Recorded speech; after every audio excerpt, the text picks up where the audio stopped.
آپ کو شیطان سے بچائیں، اس کے مکر و فریب سے۔ تو خیر جناب، آیت میں آپ کو بتا دیتا ہوں۔ اس آیت کی ایک تسبیح آپ صبح فجر کی نماز کے بعد پڑھ لیں، اور ایک مغرب کی نماز کے بعد پڑھ لیں، اول آخر ایک بار درود ابراہیمی پڑھ لیں۔ اور وہ آیت کا جو آخری حصہ ہے وہ یہ ہے، وَأَفَوِّضُ أَمْرِي إِلَى اللَّهِ إِنَّ اللَّهَ بَصِيرٌ بِالْعِبَادِ۔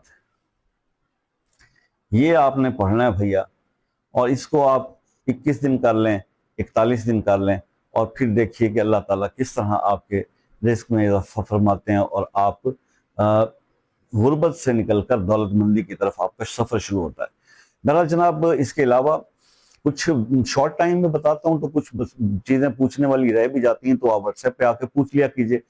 کسی مسئلے میں اگر آپ الجھے ہوئے ہیں، حل نہیں ہو رہا، تو وہ مسئلہ اپنے نام کے ساتھ کمنٹ میں لکھیے، انشاءاللہ خصوصی دعاؤں میں اس کو شامل کریں گے۔ اور باقی ہے کہ